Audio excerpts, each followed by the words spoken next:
बिस्मिल्लाहिर्रहमानिर्रहीम। अस्सलाम वालेकुम रिस्पेक्टेड टीचर्स, उम्मीद है खैर आफियत होंगे। इंशाल्लाह ये टॉपिक अभी हम डिस्कस करने जा रहे हैं कि फ़ीडबैक क्या होता है और उसके करैक्टरिस्टिक्स और उसके बेनिफिट्स हमारे पास क्या हैं। ठीक है जी। तो अब हम जो डिस्कस करने जा रहे हैं वो क्या है, फ़ीडबैक है। देखिए फ़ीडबैक क्या होता है। फ़ीडबैक जो है वो प्रमोट करता है पर्सनल एंड प्रोफेशनल ग्रोथ को। जो आपकी ग्रोथ होती है, ठीक है, पर वो प्रोफेशनल हो, ठीक है, या पर्सनल हो, उसको क्या करेगा, प्रमोट करेगा। ठीक है। अब इसके आते हैं इंपॉर्टेंस के अंदर।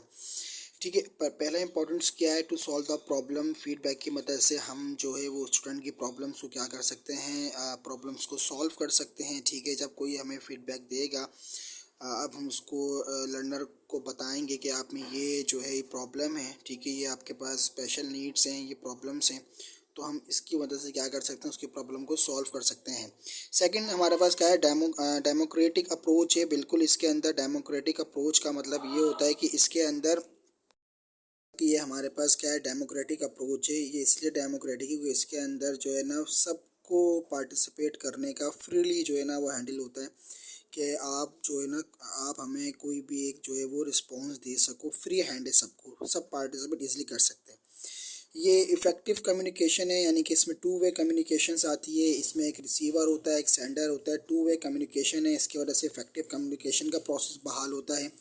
सेकंड इसके बाद क्या है कि आप क्या कर सकते हैं इसके अंदर, identification of improvement area of learner. इसके अंदर आप क्या कर सकते हैं, यानी कि जिस एरिया में लर्नर को प्रॉब्लम है, आप उस जगह को आप क्या कर सकते हैं, उसको इम्प्रूव कर सकते हैं।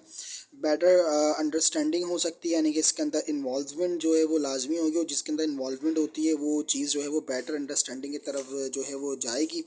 ठीक है। उसके बाद आप ये कर सकते हैं इसके अंदर, क्रिएट द हेल्दी रिलेशंस। के अंदर आपका जो है वो रिलेशन क्रिएट होता है। अगर हम एज जो है वो पेरेंट्स टीचर मीटिंग्स की बात करें, इसके अंदर टीचर्स पेरेंट्स का रिलेशन जो है वो स्ट्रॉन्ग होता है। इसमें टीचर स्टूडेंट का रिलेशन स्ट्रॉन्ग होता है, और इसके अंदर क्या होती है, इफेक्टिव कोऑर्डिनेशन होती है। इसके अंदर आपका एतमाद बहाल होता है। ठीक है। और कोई आप हमेशा याद रखिएगा कि एक बच्चे की परवरिश, एक लर्नर की परवरिश जो है वो पेरेंट्स और टीचर के कोऑर्डिनेशन से ही जो है वो क्या होती है, वो ग्रोथ की तरफ जाती है। जब तक टीचर्स और पेरेंट्स का कोऑर्डिनेशन नहीं होगा तो वो आगे की तरफ नहीं जाएगी। अब इसमें दूसरा सवाल पूछा गया था कि इसके आप एलिमेंट्स बताएं। देखें इस फीडबैक के एलिमेंट्स के अंदर क्या चीज़ें होती हैं। अगर मैं बात करूं तो देखें बेटा, एक चीज़ हमारे पास होता है, सेंडर होता है। ठीक है जी। एक हमारे पास क्या होता है, सेंडर होता है। ठीक है। और दूसरा हमारे पास क्या होता है, रिसीवर होता है। सेंडर मीन्स टीचर है, रिसीविंग मीन्स में क्या है, लर्नर है।